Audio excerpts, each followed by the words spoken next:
लेकिन बहुत मुश्किलों का सामना आपको भी करना पड़ा होगा। हाँ। कैसी मुश्किलें थी वो?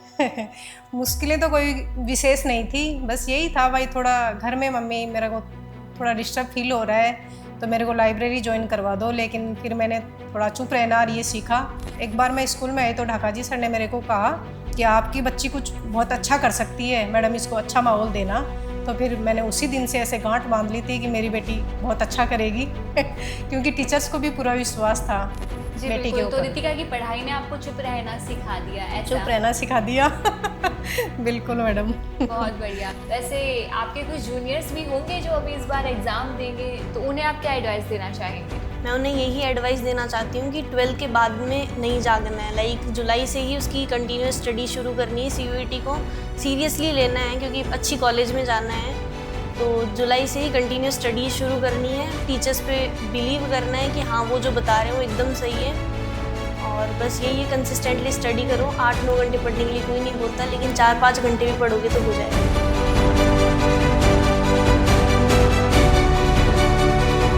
हर साल हजारों स्टूडेंट सीयूईटी की दौड़ में भागते हैं, लेकिन जीतता वही है जो सही दिशा, सही गाइडेंस और सही सोच के साथ आगे बढ़ता है। हेलो, हाय, नमस्कार, this is me RJ Gracie और आज हम आ चुके हैं प्रिंस स्कूल जो कि पिपराली रोड पर है। और आप सभी को बताते हुए मुझे बहुत ही प्राउड फील हो रहा है कि हमारे साथ हमारी प्रिंस की एक स्टूडेंट है जिन्होंने सीयूईटी में 1000 में से 955 मार्क्स जो हैं वो अचीव किए हैं। चलिए मैं आप सभी को मिलवाती हूँ रितिका से और रितिका की माताजी से। मैनी कांग्रेचुलेशंस मैम और रितिका कि आपने बहुत अच्छे मार्क्स जो हैं वो सीयूईटी में अचीव किए हैं। कैसा महसूस हो रहा है? बहुत अच्छा फील हो रहा है। लाइक एक्सपेक्टेशंस तो बहुत ज़्यादा थी, लाइक नॉर्मलाइजेशन की वजह से मार्क्स कम हुए, लेकिन अच्छे। अच्छा, पहले अपने बारे में थोड़ा कुछ बताइए। हाय एवरीवन, मेरा नाम ऋतिका बेनीवाल है और मैं रानोली शेरपुरा की रहने वाली हूँ। सीयूईटी 2025 में मैंने 1000 में से 955 मार्क्स का स्कोर है वो अचीव किया है। जी बिल्कुल, तो माता जी आपको कैसा महसूस हो रहा है बच्ची ने इतने अच्छे मार्क्स जो हैं वो अचीव किए हैं? मुझे भी बहुत ही अच्छा फील हो रहा है कि मेरी बेटी ने बहुत ही अच्छे मार्क्स अचीव किए हैं। पॉलिटिकल साइंस में तो 100 परसेंटाइल है, इसके पूरे मार्क्स हैं। और बाकी में भी 99.50 से सब में ज़्यादा ही हैं, तो बहुत ही अच्छे मार्क्स लाई है, खूब मेहनत करी है, इस वजह से आज। हाँ, मैं आप सभी को ये बताना चाहती हूँ कि माता जी भी हमारी टीचर हैं और एक टीचर जब गाइड करती है ना तो फिर बच्चे इतने डेडिकेटेडली अपना जो गोल है वो अचीव कर ही लेते हैं। लेकिन बहुत मुश्किलों का सामना आपको भी करना पड़ा होगा। हाँ। कैसी मुश्किलें थी वो? मुश्किलें तो कोई विशेष नहीं थी, बस यही था भाई थोड़ा घर में मम्मी मेरे को थोड़ा डिस्टर्ब फील हो रहा है, तो मेरे को लाइब्रेरी जॉइन करवा दो। लेकिन फिर मैंने थोड़ा चुप रहना और ये सीखा। और कोई भी मिलने आता, कोई रिश्तेदार वगैरह, तो बाहर ही, घर के बाहर ही थोड़ा खुला है, तो वहाँ बैठ के वहाँ चाय पानी वहीं पीते और वहीं बातें होती। लेकिन बच्ची को डिस्टर्ब नहीं होने दिया। बात यह है, मेरे एक बार मैं स्कूल में आई तो ढाका जी सर ने मेरे को कहा कि आपकी बच्ची कुछ बहुत अच्छा कर सकती है, मैडम इसको अच्छा माहौल देना। तो फिर मैंने उसी दिन से ऐसे गांठ बांध ली थी कि मेरी बेटी बहुत अच्छा करेगी क्योंकि टीचर्स को भी पूरा विश्वास था जी बेटी के बिल्कुल, तो ऊपर। रितिका की पढ़ाई ने आपको चुप रहना सिखा दिया, चुप ऐसा? रहना सिखा दिया बिल्कुल मैडम बहुत बढ़िया। चलिए रितिका से बात करते हैं। मैं आप सभी को ये बता देना चाहती हूँ कि रितिका जो है ना वो हमेशा से ही होनहार स्टूडेंट रही है। अभी 12th के अंदर ही रितिका ने प्रिंस स्कूल से 97.60 परसेंटेज जो है वो अचीव किए हैं। रितिका, मुझे ये बताइए कि इतनी पढ़ाई के पीछे डेडिकेशन कैसे आप मेंटेन करती थी और डिस्ट्रैक्शंस जब आते थे तो उन्हें कैसे बीट करती थी? मेनली तो कोई डिस्ट्रैक्शंस आए ही नहीं, क्योंकि प्रिंस की फैकल्टी लाइक टीचर्स बहुत कोऑपरेटिव थे और उन्होंने हमें सिखाया कि कैसे मतलब डिस्ट्रैक्शंस को दूर करना है। हर एक पाथ पे, हर एक स्टेप पे हमें बताया कि इसे कैसे ओवरकम करना है डिफ़िकल्टीज़ को। और प्रिंस में लाइक मेंटोर्स आते रहते थे, तो उन्होंने भी गाइडेंस वगैरह दी है। बड़े बड़े पर्सनैलिटीज़, आईएएस वगैरह, वो लाइक आते रहते थे, तो उन्होंने बताया कि कैसे किन किन स्टेप पे हमें कौन कौन सी डिफ़िकल्टीज़ है वो मिलेगी और उन्हें कैसे ओवरकम करना है। जी बिल्कुल। तो जैसा कि आपने बताया कि प्रिंस की फैकल्टी ने आपको बहुत सपोर्ट किया, लेकिन सीयूईटी का एग्ज़ाम थोड़ा अलग था। मतलब इस एग्ज़ाम में आपने प्रिंस से ऐसा क्या सीखा कि आपको इससे मदद मिली? जनरली क्या होता है, 12th के बाद में कोई स्कूल बच्चों को बुलाती नहीं है, लेकिन 12th की एग्ज़ाम देने के बाद में भी प्रिंस के अंदर कंटिन्यूस सीयूईटी की प्रॉपर क्लासेस लगी थी, और रीजनिंग, मैथ, जनरल नॉलेज इनकी क्लासेस वगैरह लगवाना, ये इस जर्नी के अंदर बहुत हेल्पफुल रहा। और यही इसी का क्रेडिट है, वो प्रिंस को चाहता है कि इसी वजह से मेरे आज इतने काफ़ी मार्क्स आए। क्या बात है, बहुत ही बढ़िया। वैसे आपके कुछ जूनियर्स भी होंगे जो अभी इस बार एग्ज़ाम देंगे, सीयूईटी एस्पिरेंट्स, तो उन्हें आप क्या एडवाइस देना चाहेंगे? मैं उन्हें यही एडवाइस देना चाहती हूँ कि 12th के बाद में नहीं जागना है, लाइक जुलाई से ही उसकी कंटिन्यूस स्टडी शुरू करनी है, सीयूईटी को सीरियसली लेना है क्योंकि अच्छी कॉलेज में जाना है। तो जुलाई से ही कंटिन्यूस स्टडी शुरू करनी है, टीचर्स पे बिलीव करना है कि हाँ वो जो बता रहे हैं वो एकदम सही है, और बस यही है, कंसिस्टेंटली स्टडी करो। 8-9 घंटे पढ़ने के लिए कोई नहीं बोलता, लेकिन 4-5 घंटे भी पढ़ोगे तो हो जाएगा। बहुत बढ़िया, बहुत ही अच्छा। तो आपको अपनी रेगुलर बेसिस पे पढ़ाई जो है वो जारी रखनी है, क्योंकि जब आप पढ़ते रहोगे ना, तभी आप अपना मुकाम जो है वो हासिल कर पाओगे।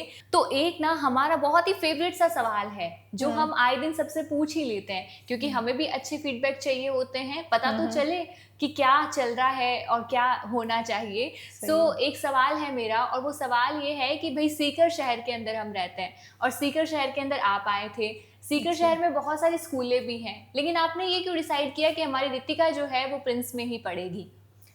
मैं जब गांव में रहती थी तो वहाँ साथ वाले टीचर से ऐसे सुना था मैंने, भाई प्रिंस का अच्छा रिजल्ट रहता है, उनके बच्चे भी पढ़ते थे तो उनके मार्क्स वगैरह खूब अच्छे आए थे। तो इस वजह से मैंने ऐसे माइंड सेट कर लिया भाई प्रिंस में डालना है। तो बच्ची को 8वीं में ही मैंने प्रिंस में डाल दिया था, 5 साल हो गई पढ़ते। और फिर जब 10th पास करी ना, तो भी मैं प्रिंसिपल सर से मिलके गई थी। मैंने कहा सर यहाँ जो आर्ट्स स्ट्रीम है वो अब की बार ही खुला है, तो कोई डिफ़िकल्टीज़ वगैरह तो नहीं आएगी, मैं उसमें प्रिंस पालवास वाली एकेडमी में डाल दूँ। तो सर ने मुझे पूरा विश्वास दिलाया कि नहीं मैडम ऐसा कुछ नहीं है, हम पूरे अच्छे से खूब अच्छे से तैयारी करवाएंगे और अच्छी फैकल्टी रहेगी। तो जैसे सर ने मुझे विश्वास दिलाया था ना, वैसे ही मतलब रिजल्ट आया। और इसके जो सब्जेक्ट टीचर वगैरह, इंग्लिश के टीचर, हिंदी के टीचर, सब बहुत ही कोऑपरेटिव नेचर के थे, खूब कोऑपरेट किया बच्ची को, कभी निराश तो होने ही नहीं दिया, और खूब अच्छे से इसने पढ़ाई करी, जिसका रिजल्ट आपके सामने है। जी हाँ बिल्कुल। ना सिर्फ प्रिंस ने डेडिकेटली इस पे रितिका पे काम किया, रितिका का भी डेडिकेशन था कि इसने इतने अच्छे मार्क्स जो हैं वो अचीव किए हैं। लेकिन एक बात मुझे आपसे ये जाननी है कि जब पहली बार आप प्रिंस आए थे तो आपको कैसा महसूस हुआ? खूब अच्छा लगा मेरे को यहाँ, जब यहाँ जो टीचर्स वगैरह बैठे थे उनसे बात करी तो काफ़ी प्रभावित भी हुई मैं, और अच्छा लगा मेरे को, भाई मेरे बच्चे अच्छी जगह पहुँचे हैं। और वहाँ जो पढ़ाई थी और यहाँ का जो स्तर देखा ना मैंने, उसमें काफ़ी चेंजेस था। तो मैं थोड़ी इनकी कॉफ़ी ये चेक करती ना, तो मुझे पूरा विश्वास हो गया कि बच्चे अच्छी स्कूल में जा रहे हैं, अच्छा करेंगे। हाँ, मतलब वो गांव का स्कूल था और यहाँ आने के बाद में कुछ बहुत ही अच्छा सीखने को मिला, बच्चों को अच्छा माहौल दिया। यही बिलीव जो है ना, यही इंपॉर्टेंट होता है। अगर पेरेंट्स सेटिस्फाई है ना, तो ये किसी भी इंस्टीट्यूशन के लिए सबसे बड़ा अचीवमेंट होता है मैम, कि हमने बच्चों के साथ अच्छे रिजल्ट्स अचीव किए हैं और पेरेंट्स का बिलीव अचीव किया है, और यही एक इंस्टीट्यूशन को जो है ना वो बेहतरीन बनाता है। तो रितिका, एक सवाल होता है, या ऐसा भी लाइफ में हमारे फेज़ आता है जब हमें ये फील होता है कि यार जब मैं ऐसा कर सकती हूँ तो कोई भी ऐसा कर सकता है। क्या आपकी लाइफ में ऐसा कोई फेज़ आया था जब आपको ये फील हुआ हो कि नहीं, मुश्किल था लेकिन मैंने अचीव कर लिया? हाँ, ऐसा 12th की जर्नी के अंदर मैंने ऐसी डिफ़िकल्टीज़ है वो फेस की थी, लेकिन प्रिंस का जो मेंटोरशिप प्रोग्राम था उसके बाद में मुझे रियलाइज़ हुआ कि दूसरे कर सकते हैं तो मैं भी कर सकती हूँ।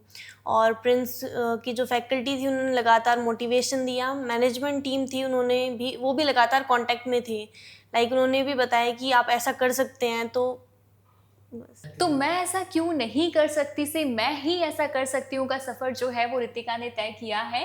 लेकिन अगला सवाल जो है वो माता जी से करना चाहूँगी। माता जी, बहुत ही अच्छी बच्ची ने रैंक अचीव की है। आई रियली विश कि आगे इसका जो फ्यूचर है वो ब्राइट हो, जो ये ड्रीम्स देखती है वो सारे ड्रीम्स इसके पूरे हों। लेकिन अब आप पेरेंट्स को जाते जाते क्या मैसेज देना चाहेंगे?